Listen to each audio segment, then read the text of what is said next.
telling you how these electric vehicle SPAC names are finally facing intense scrutiny from aggressive short sellers. And in many cases, they deserve it. Yesterday, though, it happened at QuantumScape. That's a company that's developing a better electric vehicle battery. And to my mind, I don't know, I've had them on several times. One of the most legitimate players in the space. Now, though, a short-selling outfit, very smart guys, called Scorpion Capital, has published what I regard as pretty incendiary, a 188-page report that accuses QuantumScape of being, in their words, a pump-and-dump SPAC scam, one that's in the fraud pantheon with Theranos. Now, on the surface, some of this stuff seems pretty damning, though not a single one of the sources are named. A lot of it's based on the intricacies of battery physics, and frankly, that is beyond me. However, after taking most of the yesterday to review the report, QuantumScape has come out swinging. Management says they stand by all their published data. They point out that they've been the most transparent of solid-state battery developers. And this morning, the CEO and the CTO joined analysts from Morgan Stanley in a webcast to respond at length, by their own desire, to in great detail. Last night, I extended a public invitation for them to do the same here, and they took me up immediately. So let's see if we can get to the bottom of what's going on here with Jagdeep Singh, the co-founder, chairman, CEO of QuantumScape. And by the way, the short seller was on Melissa's show yesterday. I think that's important to point out on Fast Money. So, Mr. Singh, welcome back to Mad Money. Thanks, Jim. Great to be here, as always. Thank you, Jagdeep. Okay, first, I just want to set the stage here. You have a technology that you've always been transparent on. Wall Street, actual shareholders, have hyped it to the point where I think that it's a little bit at odds with what you've always said on the show, which is it's new technology and you hope it works out. Is there a dichotomy here between what you've been saying and some of the overenthusiastic people who may have taken it too high?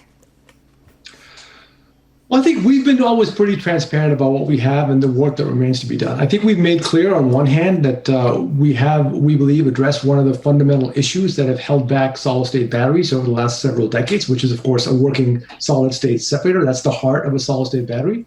And that's a pretty substantial breakthrough. And if you talk to the experts, they will recognize that. On the other hand, we've also made clear that we're not done yet. We have to take the solid-state separator. We've shown that it works in single-layer cells. We've also shown that we can make 4-layer cells out of it. But we now need to stack it up to make multiple dozens of layers. And then we need to ramp up production. And production ramping up, obviously, is not trivial. It's not physics, but it requires a lot of execution capability.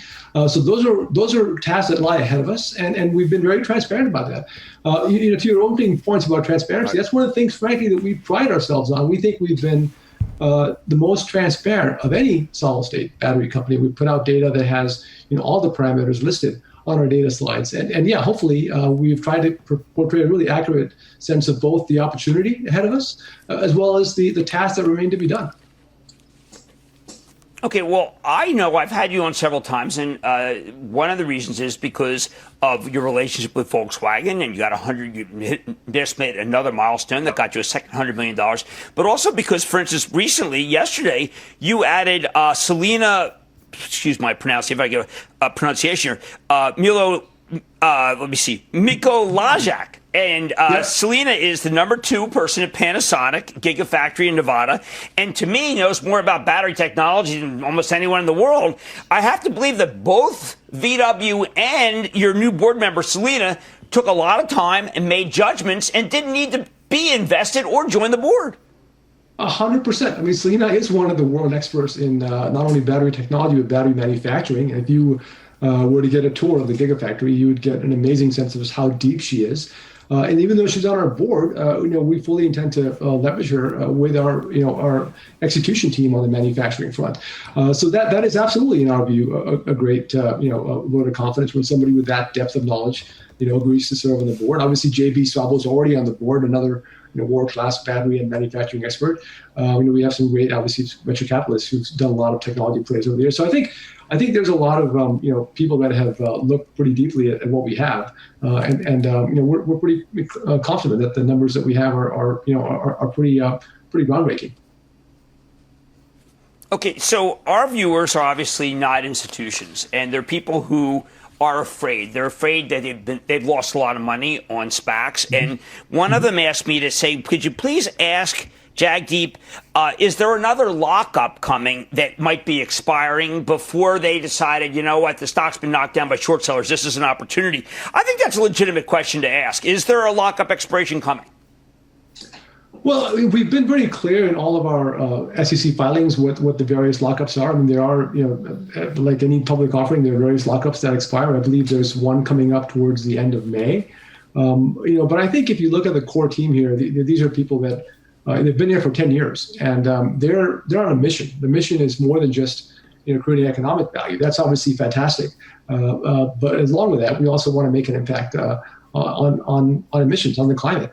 And I think these are not people that are here just to flip the stock, which, by the way, is more than I can say about a typical short seller. As you know, short sellers, the strategy is short the stock and then try to publish a report to get the stock to drop, and then they cover their stock and they're out of there. So I think you're looking at a very long-term committed team that has demonstrated its commitment.